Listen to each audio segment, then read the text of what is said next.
Buenos días, por ahí les pasé un video, no sé si se puede pasar la tecnología, pero bueno, en todo caso, comenzamos. Ok. Bueno, saludo especial a mis estudiantes de la maestría en Ecología para el Desarrollo Humano que están por aquí y mis estudiantes de arquitectura de pregrado que están conectados. Saludos a todos los presentes.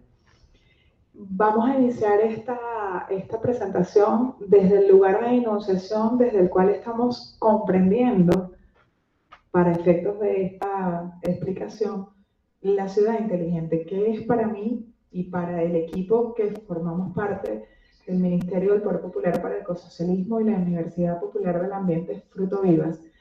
La ciudad inteligente es aquella más cercana a lo natural, es decir, es aquella que nos permite el funcionamiento de los ecosistemas urbanos en símil armónico y equilibrado con la vida, es decir, la simbiosis, la armonía, el equilibrio de el ambiente natural y el ambiente construido. No es posible generar ningún tipo de modificación del ambiente, es decir, ninguna intervención arquitectónica o urbanística sin que exista impacto ambiental. Avanzamos en términos de la tecnología en minimizar el impacto, pero no es posible generar ningún tipo de intervención humana sobre el ambiente sin que exista algún tipo de impacto. Entonces, nuestra concepción de ciudad inteligente está centrada en eso, en esa posibilidad de generar la vida en los sistemas urbanos lo más cercano a lo natural posible. De ahí entonces que fundamentamos nuestra propuesta Ciudad Verde, Ciudad Ecosocialista, en el derecho a la ciudad como propuesta política de derecho de todos los habitantes a habitar, utilizar, ocupar, producir, transformar, gobernar y disfrutar de las ciudades.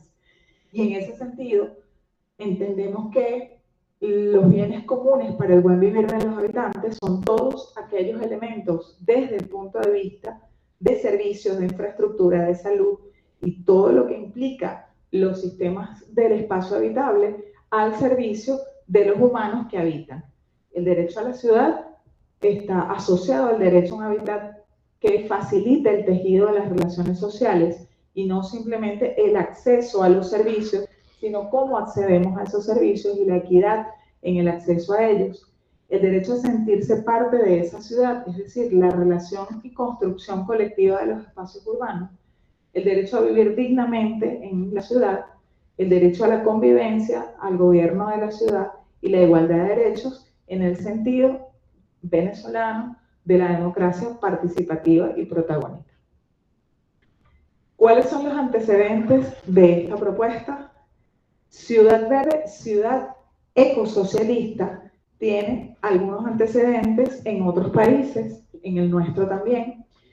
La ciudad jardín, que ya estaba propuesta desde 1898, la ciudad radiante de Le Corbusier, los ecourbanismos de Richard Rogers, que tuvimos gracias a la alcaldía de Caracas la posibilidad de trabajar con él en el diseño del parque Hugo Chávez, la ciudad saludable, la imagen de la ciudad, las ciudades verdes en China, que luego fue implementada en Medellín, Colombia, y en varias ciudades de Europa, las ciudades bosque, que hay un error allí, no es China, es Irán. También hay ciudades bosque como propuesta en China, pero los pioneros son los iraníes. La renaturalización de la ciudad, los urbanismos bioclimáticos y la ciudad de la niñez y la juventud, que además es un concepto que está asumido por la UNICEF. Desde este contexto de antecedentes, nosotros entonces proponemos, desde la visión del hábitat ecosocialista, un modelo de espacios habitables en el que se percibe el hábitat y los ámbitos territoriales desde una óptica integral para generar un impacto positivo en los usos públicos. ¿Por qué trabajamos el uso público? Porque el impacto desde la planificación del territorio, desde los sistemas urbanos, tiene su mayor expresión en el espacio público. Tenemos la vivienda como espacio primario en el que coexistimos y nos desarrollamos con el núcleo familiar, el espacio comunal, que es la vivienda y el entorno, el espacio público, que es donde nos encontramos, y luego el espacio urbano, que pasa por todo el tema de la planificación del territorio, del ordenamiento territorial, y es una escala que quizás está un poco más asociada a los técnicos y menos a los habitantes. ¿Qué proponemos entonces? La reconfiguración y la planificación del hábitat con mayor cobertura vegetal y espacios de uso público para contribuir a espacios habitables armónicos, sanos, ecológicamente equilibrados, que fortalezcan el encuentro social, la reducción de conflictos y el uso de energías limpias como acción para adaptación y mitigación de la crisis climática. Existen estándares internacionales de la cobertura vegetal que deben tener las ciudades para considerarse ciudades sanas o ciudades que ofrezcan esparcimiento dentro de los estándares de la salud. Esos parámetros van de 17 a 15 metros cuadrados por habitante. Tengan ese número por ahí. Seguimos. ¿Cómo se ve este planteamiento en el territorio desde la propuesta que nosotros hacemos? Se ve desde ejes de atención, es decir, con acupuntura urbana, con intervención puntual y específica en algunos sectores que permitan alcanzar el índice óptimo de áreas verdes de uso público en la ciudad, y que a su vez esos ejes de atención puedan tejer redes territoriales articuladas para la consolidación del hábitat socialista. Esto pasa no solamente por el elemento específico de los espacios verdes, pasa por el tema del transporte, pasa por comprender los elementos territoriales desde el punto de vista de la producción, de la calidad del suelo, y todos los elementos que de una u otra manera nos permitan ir tejiendo desde esos ejes de atención redes que nos permitan mapear las ciudades del país con un elemento más cercano a la naturalización o renaturalización de esos espacios territoriales, y no la destrucción del ambiente para poder vivir nosotros, porque estamos destruyendo el espacio desde la lógica de la arquitectura y la ingeniería tradicional, desde la concepción del urbanismo y del paisajismo que solamente se centra en las plantas de tal o cual color porque se ven bonitas. Estamos generando procesos de destrucción del suelo y del ambiente, y en consecuencia de nuestra propia casa. De ahí entonces esa visión integral del espacio público que plantea incrementar las áreas en cada espacio comunitario, es decir, hacer lugares, lo verde como génesis de la vida y la inteligencia en la renaturalización de los espacios. Lo proponemos nosotros, lo planteamos nosotros como hacer lugar. No es lo mismo plantear un espacio, que es cualquier espacio, a un lugar. ¿Qué es un lugar? Un lugar es donde nos sentimos identificados, un lugar es donde estamos. Un lugar es ese lugar, ese espacio en el territorio en el que nosotros podemos ser parte de lo que sucede allí. De allí entonces que esa estimación de áreas verdes para uso público se realiza, que es por habitante a partir de estándares y normas. Esos 15, hablando en promedio, metros cuadrados por habitante, podamos nosotros implementarlo en espacios comunales o en espacios públicos para comenzar a hacer lugar. ¿Cuáles son los objetivos de esta propuesta? Potenciar la gestión eficiente de los recursos territoriales y comunales que faciliten la consolidación de esos lugares para el incremento de áreas de uso público para los habitantes. Y hago una pausa aquí. En términos autocríticos, nosotros tenemos unas cifras extraordinarias en la Gran Misión Vivienda de Venezuela, con una deuda social que hemos ido saldando a lo largo de los años, pero que son espacios que desarrollan únicamente vivienda, y los espacios públicos quedaron relegados. Nos encontramos con urbanismos que no tienen espacios para que los niños puedan jugar, para que los jóvenes hagan deporte, y se toma el área del estacionamiento para eso, y vamos generando esos lugares a partir de la necesidad y no desde la concepción originaria del proceso de diseño. Y el otro objetivo, la renaturalización de los espacios urbanos y la consolidación de su uso público como una herramienta para la solución de conflictos sociales. Si tenemos en el espacio urbano lugares de encuentro, lugares donde estar, donde vernos, donde conversar, generamos menos violencia intrafamiliar, que es un índice importante que en pandemia tuvo una alza porque el encierro entonces generó condiciones de hacinamiento, condiciones de violencia familiar, de violencia contra los niños, niñas y adolescentes, la posibilidad de generar espacios públicos donde la familia pueda estar, genera, así en sentido inverso, una disminución de esos procesos de violencia intrafamiliar. En términos de la presentación, voy a hablar un poquito de la metodología y los resultados, porque nuestro plan Ciudad Verde, Ciudad Ecosocialista, ya está en ejecución. Por eso les decía al principio que somos varios actores trabajando en esto a través del Ministerio del Poder Popular para el Ecosocialismo. Nuestro ministro Josué Lorca nos ha invitado desde el año 2021 a proponer esta política y la hemos implementado a lo largo, pero además la Universidad Popular del Ambiente, a quien represento en este espacio como vicerrectora, pero además soy estudiante y esta es mi propuesta de tesis doctoral. Entonces estamos por varias vías atendiendo esto. Entonces, metodológicamente, nos planteamos, en principio, hacer un diagnóstico integral de esas áreas verdes. Todo proceso de investigación parte de un diagnóstico. Para nosotros, inició como un diagnóstico técnico con un sistema de información geográfico y unos equipos especializados que nos permitieron levantar Caracas, Miranda y La Guaira. Sin embargo, en el paso del desarrollo de este plan, nos vamos encontrando con los habitantes que son la contracara de esos diagnósticos técnicos y que a veces nos arrojan información mucho más relevante que el plano o que la fotografía aérea. Pasa el siguiente. No me voy a detener a explicar los detalles de la metodología, porque bueno, igual eso queda publicado, después el que esté interesado pues puede llegar ahí. ¿Con qué nos encontramos en el área metropolitana, en la Gran Caracas? Distrito Capital, Estado Bolivariano de Miranda y Estado Vargas. El total de el índice de áreas verdes para uso público en estos tres estados identificados fue de 1.71, teniendo que son 15 metros cuadrados por habitante, lo que establecen los organismos internacionales como óptimo. Y me van a decir, bueno, pero en Caracas está el Parque Generalísimo Francisco de Miranda y está el Guaraíra Repano, pero el uso público del Guaraíra es mínimo, el porcentaje es por debajo de 5.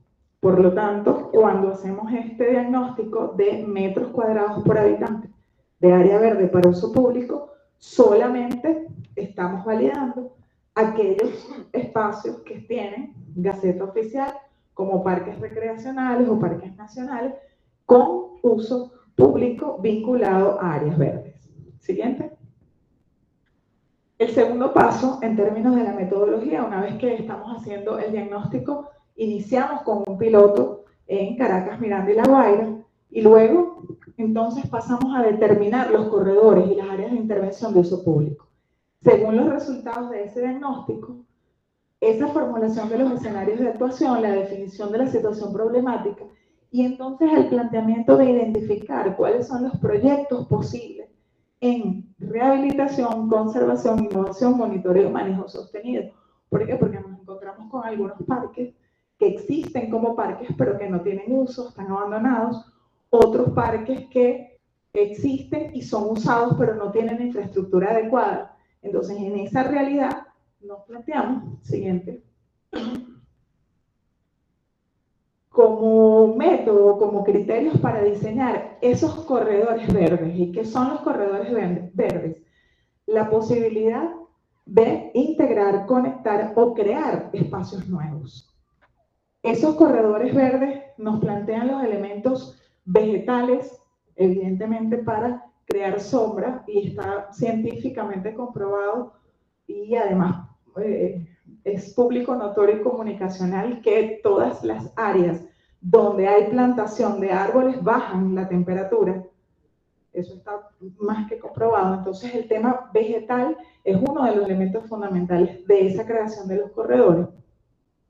El tema de la recreación, es decir, poder tener plazas, áreas deportivas, parques, monumentos históricos para para poder propiciar el encuentro desde los espacios urbanos con los elementos naturales, y la movilidad urbana como un elemento fundamental del territorio, que es la movilidad a escala peatón, y el sistema mecánico, que no es únicamente el vehículo, también los trenes, también las bicicletas. Entonces, plantearnos esos corredores verdes desde la visión vegetación, recreación, movilidad urbana, y entra en juego los urbanismos de la Gran Misión Vivienda Venezuela, que en principio, cuando hicimos el diseño de la política de Ciudad Verde, Ciudad Ecosocialista, era un foco, y ahí tenemos pendiente con la viceministra María Rosa Derjani una jornada de trabajo para poder continuar el trabajo que habíamos iniciado con los urbanismos, porque en ese universo de acciones para poder diseñar esos corredores, entonces viene la decisión: ¿cuándo necesitamos integrar los conjuntos urbanos? ¿Cuándo necesitamos conectar? Un ejemplo en Caracas concreto de conexión es el puente Simón Bolívar, que conecta el Parque Simón Bolívar con el Parque Generalísimo Francisco de Miranda. Pero hay muchas otras posibilidades de hacer conexiones entre espacios que pudieran servir para incrementar el índice. Y por último, crear nuevas áreas verdes para uso público, donde el diagnóstico nos arroja que es necesario y no tenemos ninguna acción en este momento. En ese sentido, entonces, estos tres estados nos arrojan un total de 15 corredores propuestos. En el caso de Caracas, que es lo que nos ocupa en este foro, el área total en hectáreas, 2.233, nos permite abordar 6 corredores. El Parque Ciudad Bicentenaria, que es un corredor que va desde Chacaíto hasta El Calvario, y se llama Parque Ciudad Bicentenaria porque, a pesar de que es un eje extremadamente amplio, está consolidado en términos urbanos. La propuesta de parque es poder transformar las zonas de interés patrimonial que están alrededor de todo ese eje en uso público como parque, así como se hizo la intervención en Sabana Grande y algunas intervenciones que hemos visto recientemente en la Avenida Bolívar, de espacios que estaban subutilizados y se han ido reactivando como elementos de la ciudad, como espacios públicos que se le regala a la ciudad. Plantearlo como parque, ese eje nos proponía un reto bastante importante que tenemos pendiente con Almirante. Asimismo, el Parque Lídice, que era el barrio Canaima, fue desocupado hace algunos años en las faldas del Guaraíra Repano, y hay una diversidad biológica importante en términos vegetales en esa zona, y nos planteamos la posibilidad de que funcionara allí un vivero didáctico en un espacio que actualmente está en desuso y con un potencial, con una potencial invasión pronto. El Corredor La Paz, nos vamos a detener luego en ese, que va desde el Parque Pinar, que ya fue atendido, hasta el Parque Caricuao, Zoológico de Caricuao, y Parque Universal de La Paz, que por senderismo tienen conexión. Vamos un poquito más allá, nos conectamos del Corredor La Paz al Corredor Cacique Tiuna, porque la fila de la montaña, también por senderismo, nos permite conectar el Universal de La Paz con el Parque Hugo Chávez.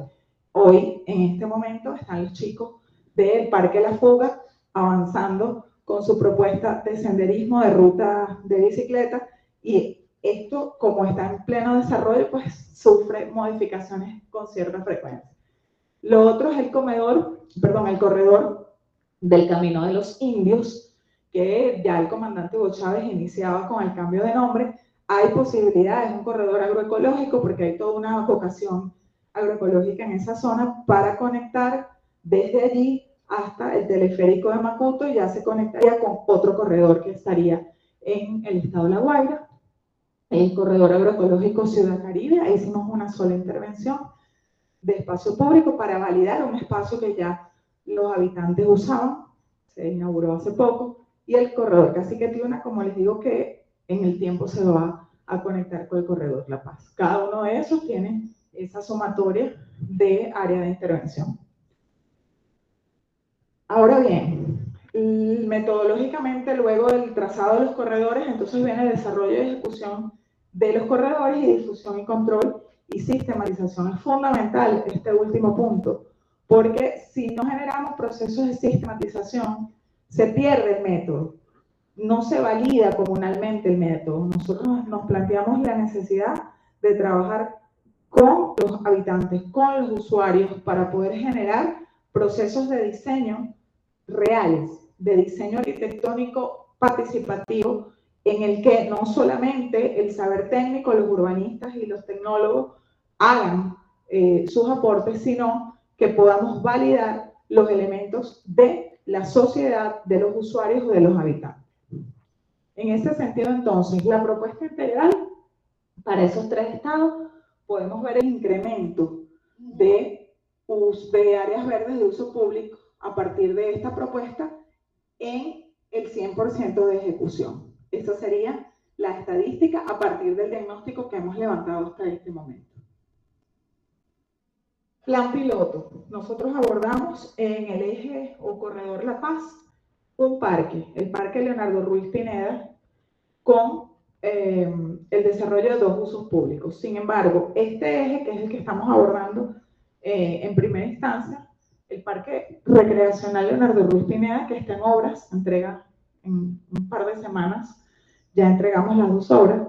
El Parque Recreacional Vicente Emilio Sojo, Parque Universal de La Paz, Zoológico de Caricuao y Zoológico El Pinar, y además las riberas del río Guaire, que está ahí nuestro proyecto del comandante Hugo Chávez de recuperar el Guaire, y que tanta polémica generó en su momento. Sin embargo, hay intervenciones que se pueden hacer.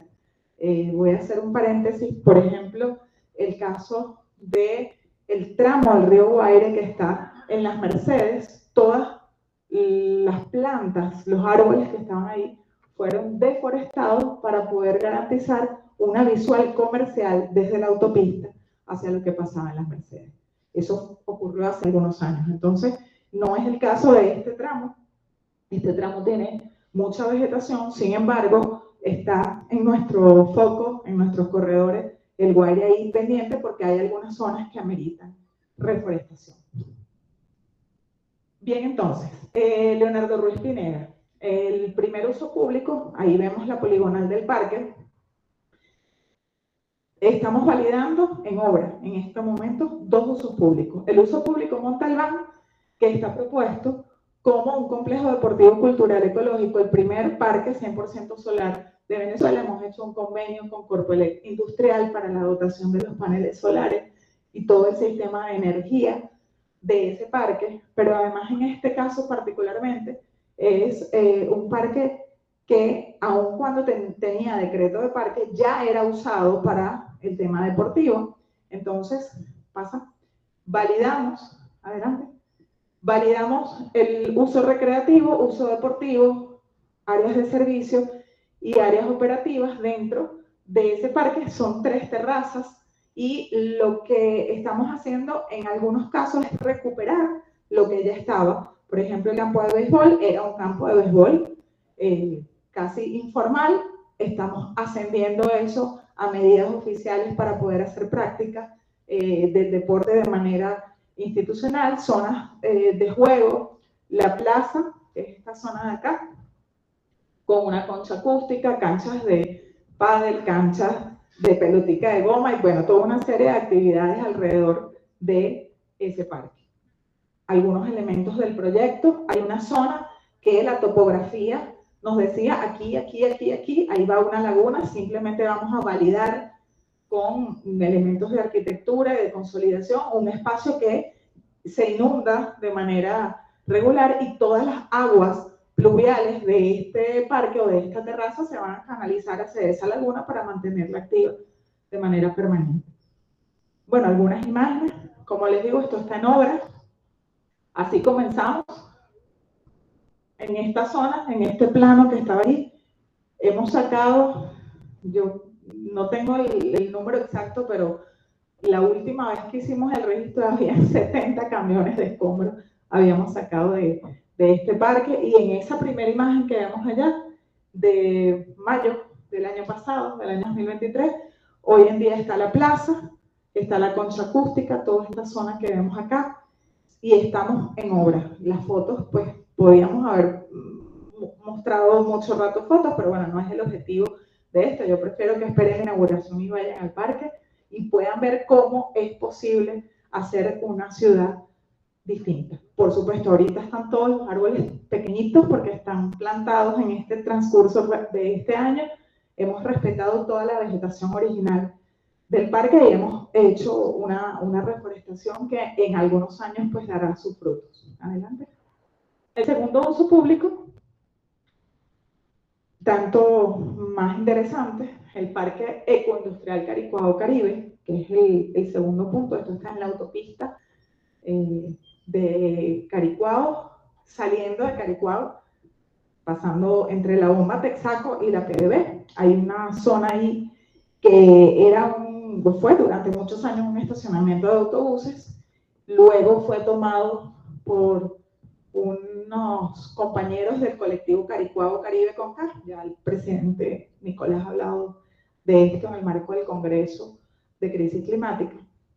Y esos compañeros han venido generando la política de aprovechamiento de materiales en la parroquia Caricuao. Siendo la parroquia Caricuao una parroquia ecológica, hay una vocación de ese tema en la parroquia Caricuao. Entonces, con un total para uso público de 8.720 metros cuadrados, nos planteamos una zona recreacional, un uso industrial y un uso para funcionamiento y servicio, que les explico a continuación.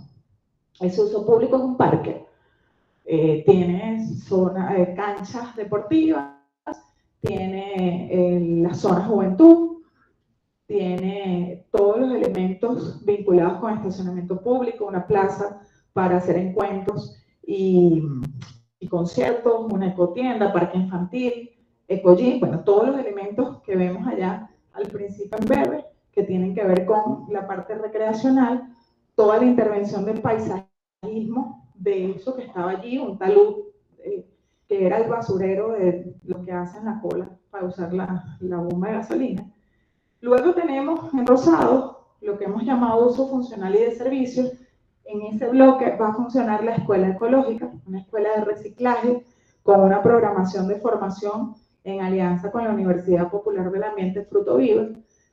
Este proyecto está desarrollado todo a partir de contenedores, de containers que se han reusado allí, las aulas, el edificio operativo, salas de conferencias, salones, salas de documentación e incluso algunos espacios de alojamiento para cuando haya actividades en la escuela.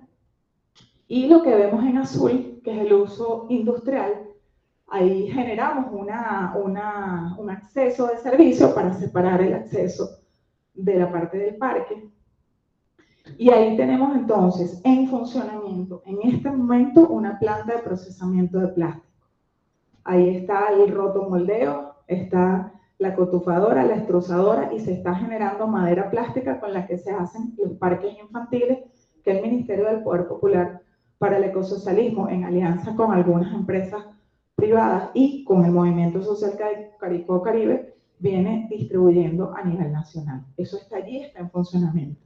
Recibimos una donación de PDVSA de máquinas para hacer un taller metal mecánico. Está allí, estamos en alianza con el INSES para formar a los operadores de esas máquinas.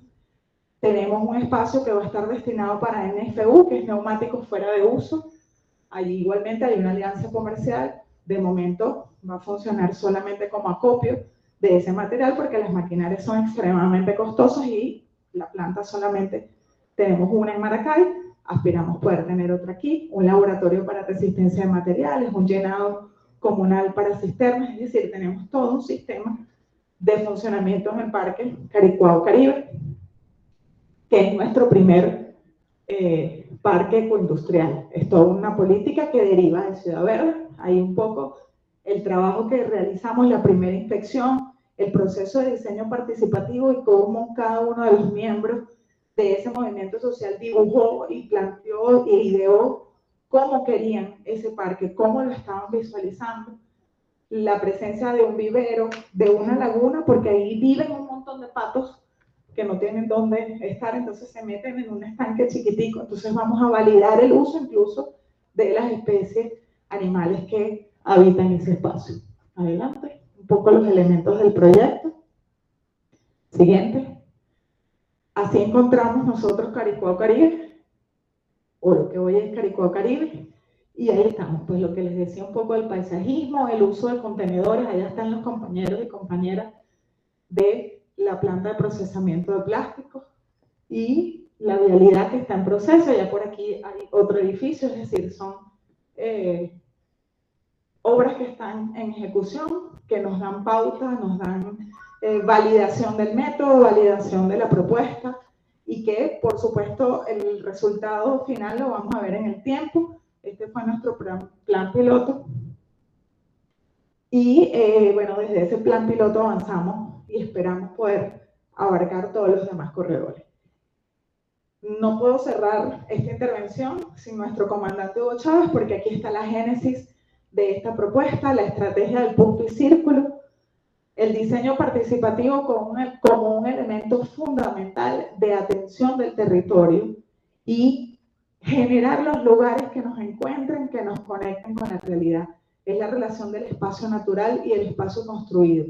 Y aunque vemos en las fotos mucha obra, todos estos espacios son reforestados. Repito, los árboles están muy pequeñitos y lo vamos a ver luego, pero estamos generando un impacto no solamente donde está la obra arquitectónica, sino el entorno. En el caso de Caricuao, el único acceso hasta ahora era por la autopista vía vehículo. Ya recién estamos esta semana, entregamos mañana viernes el último tramo de la caminería que va a conectar Caricuao Caribe con el metro, porque no había espacio para caminar por allí, sino solamente el talud. Entonces hicimos todo un tránsito peatonal para poder garantizar que las personas que están en el Boulevard de Caricuao, donde está el metro, pues puedan llegar y usar también este parque. Entonces el impacto de estas obras no es solamente la obra en sí, sino el entorno. Y por último, con mi maestro Fruto Vivas, además quien encabeza el nombre de la Universidad Popular del Ambiente, a quien represento, cierro con Los Árboles para Vivir, que la ciudad cambie como cambian los bosques, sin morirse, donde sea posible el amor social en estructuras urbanas y en armonía con la naturaleza. La ciudad inteligente es entonces donde podremos lograr esto: el encuentro armónico de los habitantes, el desarrollo de espacios en el territorio donde podamos estar, donde podamos encontrarnos, y que logremos renaturalizar esos espacios que los seres humanos le hemos robado a los espacios urbanos. Muchas gracias.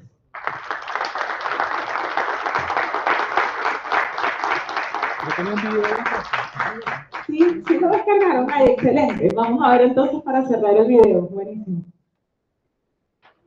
Chévere, ok.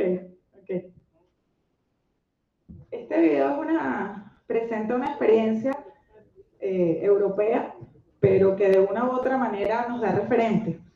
Yo siempre trato de ver hacia el sur, y nuestros referentes en términos académicos, siempre mis estudiantes pueden dar fe de eso. Vamos a buscar a los autores latinoamericanos, pero cuando las referencias de otras latitudes son buenas, vale la pena verlas y tenerlas allí presentes. Dale.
unos minuticos para que se descargue el video. Ya. El audio. El audio.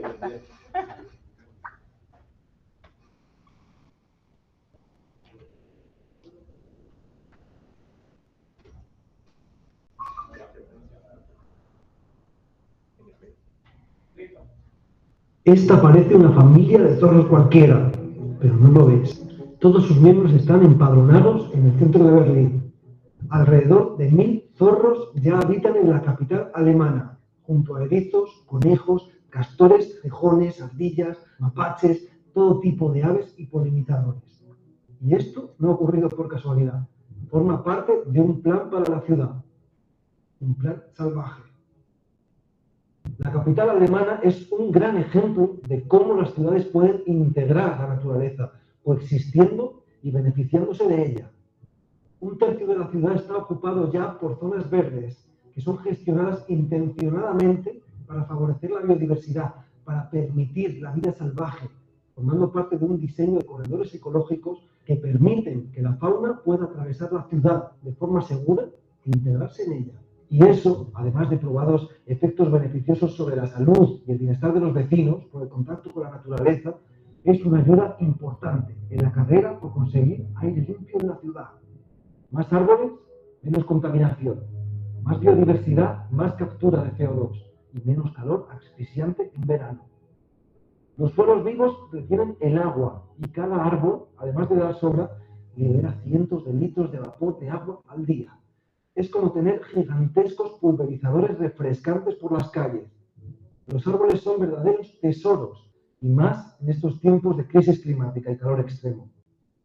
Pero esto no solo ocurre en Berlín. Muchas otras ciudades están comenzando a renaturalizar sus calles y avenidas. China ha emprendido un megaplan para incrementar drásticamente el verde en sus ciudades, como forma de limpiar el aire y combatir el calor extremo. El llamado sistema de bosques urbanos, que ya ha plantado más de 10 millones de árboles dentro de las ciudades, a la vez que están multiplicando las cubiertas verdes y los huertos urbanos como objetivo nacional estratégico. Devolver el espacio a la naturaleza es la mejor solución posible. Madrid ha convertido en 7 años un canal yermo en un maravilloso río salvaje lleno de vida, pudiendo observar ya en plena ciudad nutrias, cazas o martines pescadores. La naturaleza solo necesitaba una oportunidad para regresar. Esperemos que la idea de cementar parques, talar miles de árboles majestuosos o tapar alcorques en lugar de replantar árboles tenga poco recorrido, porque es lo contrario a lo que necesitamos. París está eliminando espacios para el coche y reverdeciéndose de forma inédita. Nueva York se está llenando de huertos urbanos para alimentar a los ciudadanos de la Gran Manzana. Y Barcelona está implementando una increíble red de ejes verdes peatonales que va a conectar los ecosistemas que rodean la ciudad, multiplicando los parques y los espacios públicos y permitiendo a la naturaleza entrar a formar parte de la vida de la ciudad, como aliada inmejorable ante el calor extremo y la contaminación del aire. Verdes, frescas, con sombra, con espacios de encuentro, sin humos tóxicos, integrando la naturaleza salvaje, peatonales, ciclistas, con transporte público, con huertos urbanos y espacios de encuentro, zonas verdes. Las ciudades del futuro están llegando, son parte imprescindible de la solución y nos van a cambiar la vida para bien. Es el momento de empujar para convertir el futuro en presente. Es ahora.